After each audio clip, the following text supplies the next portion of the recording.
Then, saka nyo siya ulit speed test. Okay, ngayon gagawin nyo mga boss kapag bumagal pa rin, tumaas yung ping nyo, okay, tapos mababa yung internet nyo, ang gawin nyo, airplane mode nyo lang po ulit. Okay, lalo na kapag halimbawa ngayon lumakas, tapos parang pil nyo bumabagal, airplane mode nyo lang po ulit mga boss. Ayan, kung makita nyo mga boss, pumapalo ulit siya ng 40 plus. Okay, so sabi ko nga po sa inyo, dapat yung download nyo ay nasa 15 pataas at yung inyong upload ay nasa 10 pataas. Tapos yung ping nyo dapat mababa lang po yan, nasa 15 to 25 ms lang. Okay, a few moments later. so try natin kagad dyan sa YouTube mga boss. Then magpe-play tayo ng mga 1080p na video, 12 hours. Yan, 12 hours video. Yan, try natin tong 12 hours video na yan with 4K UHD. Yan, makita nyo mga boss, nag-play kagad siya. So try natin siya i-forward. Ayan, nagpe-play kagad, diba mga boss? So click natin yung settings. Okay, click natin yung settings, tatasan natin, nakikita nyo 360 lang. Tatasan natin yung mga boss, click natin yung advance, click natin yung 1080p. Ayan, tinilik na natin yung 1080p mga boss. Then ipo-forward natin, okay, para makita natin kung nagpe-play po kagad siya. Ayan, kung makita nyo nag-play naman kagad, maririnig nyo naman yung sound mga boss. At ayan, makita nyo naman nagpe-play siya, diba? Hello mga boss, welcome back dito sa ating YouTube channel. Kumusta? Salamat nga pala sa walang sawa at patuloy na pagsuporta dito sa ating YouTube channel. Okay, so meron na naman tayong i-update sa inyo mga boss, para po sa lahat ng gustong mapalakas yung kanilang mga internet signal. Okay, so lalo na po sa mga probinsya. Okay, kung ikaw ay taga-probinsya, mahina yung signal mo, pwede po kayong pumunta sa bayan or sa palengke o kung saan man na area na alam nyong makakasagap kayo ng internet. Okay, so itry nyo po itong video tutorial natin. Mag-feedback po kayo kung working po sa inyo or hindi. So ako nga po pala ay naka TNT Unli Data. So hindi po lahat ng SIM card na TNT ay may ganito pong promo. Okay, so papakita ko lang po muna sa inyo na ako po ay naka Unli Data. Okay, so good for all networks po yung gagawin nating APN setup. Okay, so ayun, Unli Data. So check ko lang po sa inyo. So sa mga hindi pa po nakakapanood, may upload po tayo about dito po sa promo ni Unli Data. Kung mapapansin nyo po, dati 7 days tsaka 30 days lang po siya. Okay, ngayon meron na siyang 60 days at 90 days. Okay, ngayon sinasabi ko nga po, mas makakatipid po talaga kung kaya nyo 90 days 1199, kasi kung magte 30 days lang po kayo, tumaas nga po siya ng 100 kasi last na upload natin or last video natin nasa 499 siya. Okay, o 500. Ngayon 599 na siya o 600 pesos. Okay, tas nadagdagan pa siya ng 30 days o 60 days tsaka 90 days. So makakatipid ka talaga mga boss kung 90 days yung pipiliin mo, kung afford mo yung pang 90 days, kasi yung 30 days niya ay 600. So kung kukonsumin nyo po, kung 90 days naman 1199 o sabihin natin 12. Okay, so halos makakatipid kayo ng isang buwan o 30 days kapag yung 90 days yung pinili nyo, kasi yun yung niload ko. Pero pag na-expire yung load ko, ngayon na 599 na siya, hindi na siya 500, so 600 na. So kung kasya sa budget nyo, kung kaya nyo, 90 days 1199. Okay, kung kaya nyo. Pero sa akin kasi 599 lang. Okay, so ngayon kung kaya nyo 90 days, nasa inyo po yan. Depende naman po sa inyo kung heavy user kayo or hindi. Okay, so mas nakakatipid yan. Di ko alam kung ano yung mga promo na meron kayo, pero sa akin kasi yun yung gamit ko mga boss. Okay, dahil heavy user tayo, kailangan natin to.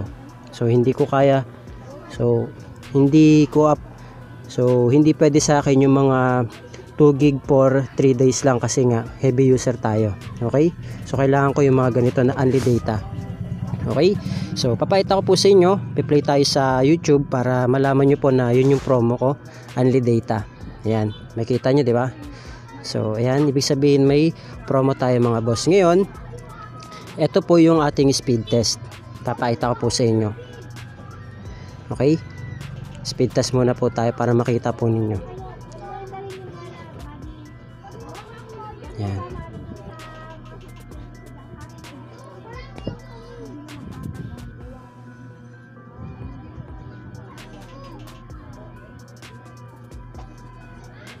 Yan yung speed test natin ngayon mga boss. Makita nyo pumapalo po siya ng 38, 39. Okay? So, ngayon gagamit tayo ng APN. Okay? So, setupan natin ng APN. So, depende pa rin po yan sa area nyo, yung lakas ng internet ninyo. Nakadepende pa rin po siya. Okay?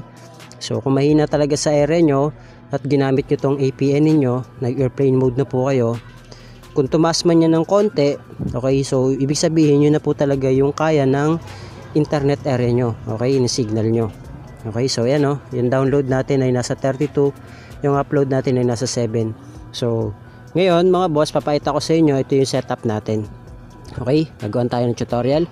Punta po tayo sa settings sa mga phone natin, SIM card and mobile networks. Okay, so dito tayo sa talk and text. Yan. Click natin yung APN or access point names. Okay? Then click natin yung new APN.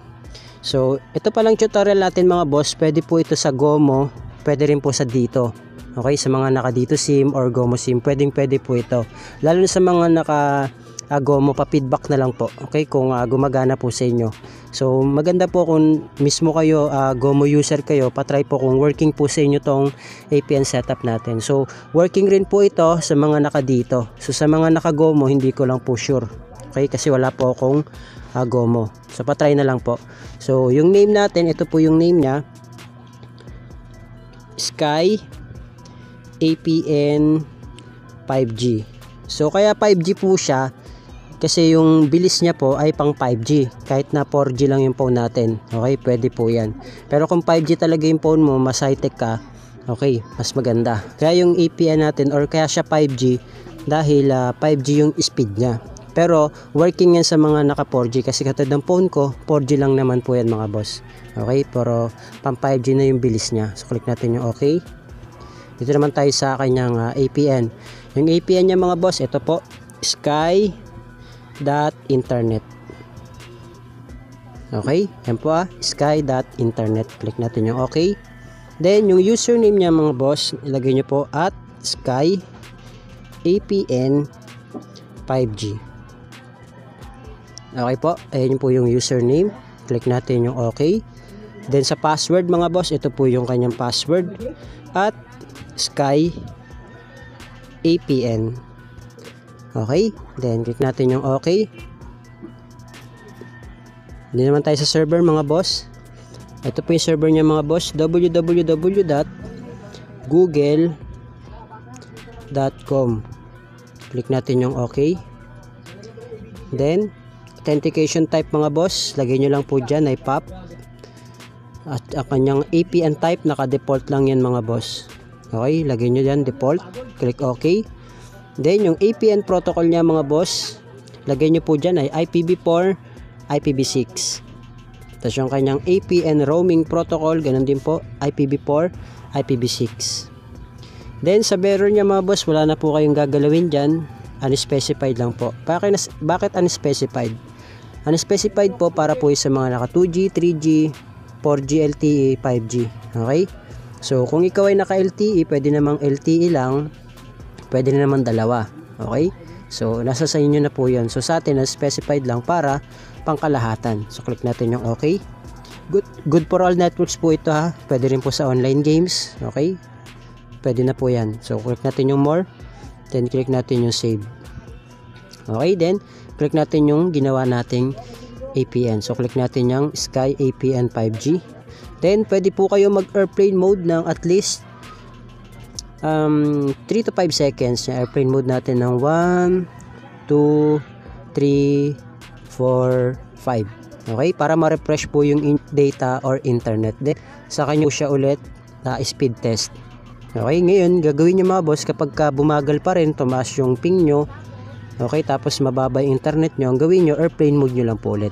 Okay, lalo na kapag halimbawa ngayon lumakas, tapos parang pil nyo bumabagal, airplane mode nyo lang po ulit mga boss. Ayan, kung makita nyo mga boss, pumapalo ulit siya ng 40 plus. Okay, so sabi ko nga po sa inyo, dapat yung download nyo ay nasa 15 pataas at yung inyong upload ay nasa 10 pataas. Tapos yung ping nyo dapat mababa lang po yan, nasa 15 to 25 ms lang. Okay? Kasi kapag ganun yung mga ping nyo at yung mga speed test ninyo mga boss, ang ganda nun.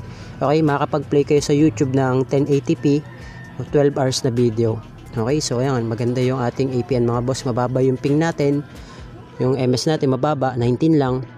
Pero yung download natin, 41 at 27. So try natin kagad dyan sa YouTube mga boss. Then, magpe-play tayo ng mga 1080p na video, 12 hours. Yan, 12 hours video. Yan, try natin tong 12 hours video na yan with 4K UHD. Yan, makita nyo mga boss, nag-play kagad siya. So try natin siya i-forward. Yan, nag-play kagad, diba mga boss? So click natin yung settings. Okay? Click natin yung settings. Tatasan natin, nakikita nyo 360 lang. Tatasan natin yung mga boss. Click natin yung advance. Click natin yung 1080p. Yan. Kinilik na natin yung 1080p mga boss. Then, ipo-forward natin. Okay? Para makita natin kung nagpe-play po kagad siya. Kaya kung makita nyo, nag-play naman kagad, maririnig nyo naman yung sound mga boss. At kaya makita nyo naman, nagpe-play siya. Diba? So, kahit i-forward natin, yan, forward. Okay? So, nagpe-play kagad siya mga boss. Diba? So, try nyo ito mga boss. Feedback po kayo kung working po sa inyo or hindi. Okay? So, I hope na gumana po sa inyo tong video tutorial natin. Marami pa po tayong i-update kung paano po mapalakas yung inyong mga internet signal. Okay? So, yun lang mga boss. Maraming salamat. Thank you. God bless. See you on my next video.